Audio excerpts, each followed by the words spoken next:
Hey, and welcome to this daily reflection from Salisbury Cathedral. It is wonderful to have you joining with us, and today sees me doing my last reflection for this season of reflections that we have been doing over the pandemic.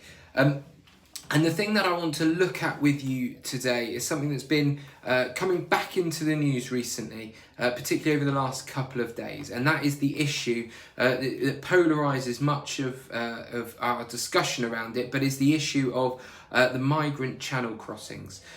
We know that we've seen a marked increase in the people crossing the channel in the last 12 months. The statistics that are available will indicate that to you. We've seen the Home Secretary announcing a bill to try and stop and curtail some of these crossings. We've seen British ships, British rescue ships, both Border Force and the RNLI, going out into the Channel to rescue migrants in extreme danger, and they are saving lives in the process. Now, I know that this issue is a controversial issue. It's an issue that divides people, but I really do suggest to you that some sections of our media have built into the public discourse a dangerous polarisation, where they're using provocative, emotive and pejorative language and comments and articles that are designed to divide, are designed to cause conflict, them and us, if you put it that way. We've even seen, and this is what's really come to the fore this week, the wonderful work of the RNLI being called into question. You see those women and men who go out and volunteer, risking their own safety to head out onto the waters to rescue those in danger, have been in the firing line for abuse and vile behaviour from individuals around the country, just for saving lives. We've even seen Nigel Farage enter the fray, calling the RNLI and accusing the RNLI, and I think Border Force as well, of being the taxi service of illegal trafficking gangs. If that isn't provocative and bringing division, I don't know what is. You see, this is a hideous situation where absolutely no one is a winner. There is no winners anywhere in this equation. We see people, individuals, in the height of human misery being preyed upon by human trafficking gangs for profit, for extremely high amounts of money to enable them to try and cross a channel. These people are in extreme desperation. That desperation is so extreme that they put their very lives at risk, entering dangerous situations, putting themselves in dangerous situations, putting their families, their children, their partners in dangerous situations, facing extreme risk in one of the busiest shipping channels in the world. I mean, if you've ever stood next to one of those cruise liners or shipping ships, if you're down near Southampton docks, they are enormous. Imagine being in a dinghy thrown around by the waves with that towering over you.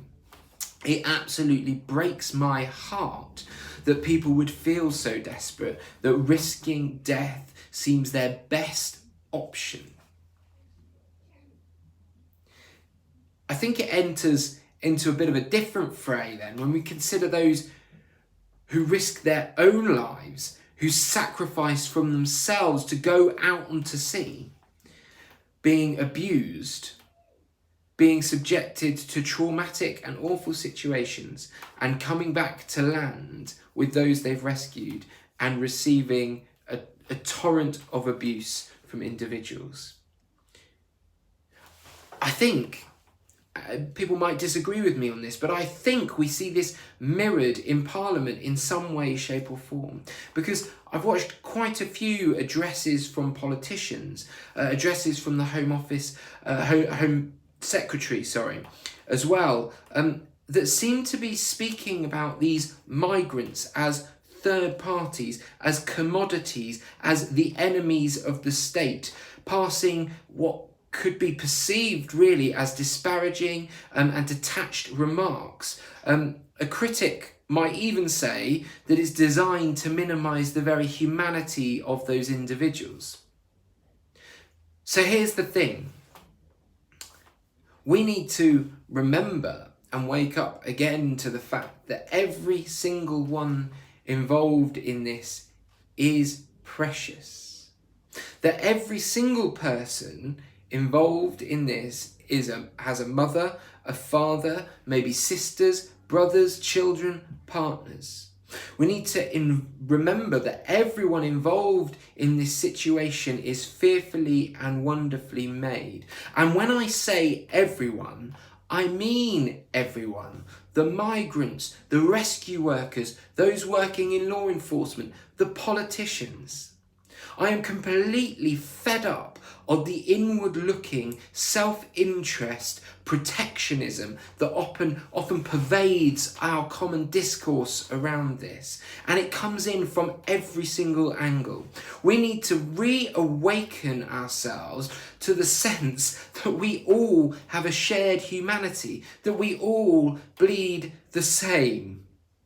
Yes, we do need tough enforcement for those evil enough to seek to profit, to enslave, to manipulate, to exploit those in the most extreme of circumstances of human misery.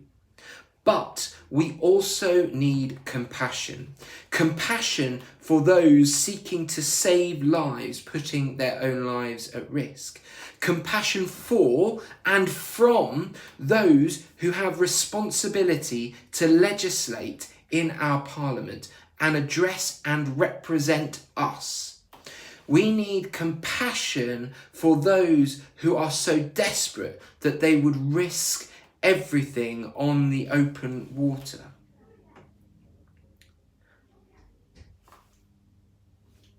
I say this, as individuals, as society, let's deliberately practice compassion.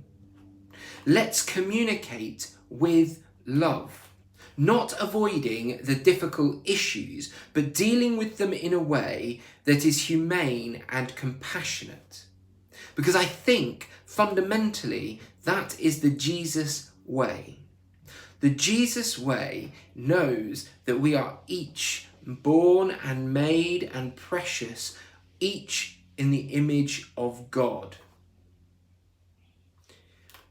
I'm going to end this reflection with what I think is a glimmer of hope, because the great British public, when you consider these things, can sometimes really get around it, and it's given me hope in my heart.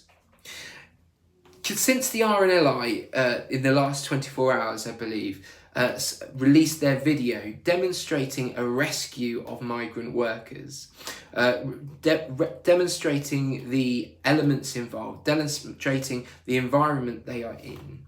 The RNLI has seen an increase in donations to them of 2,000%, either in one-off gifts or regular donations. That's 2,000% increase. There are many good, compassionate people around. We need to rise up once again and reinvigorate our public life with the compassion that so many individuals hold. We need to reinvigorate our discussion where we speak as human beings who can see and search for the good in others. So let's be compassionate. Let's remember our shared humanity. Let's demonstrate our ability to understand for the situation of those who govern us, of those who risk their lives to save others, of those who are so desperate. I think, as a community of faith, that is what God calls us to do.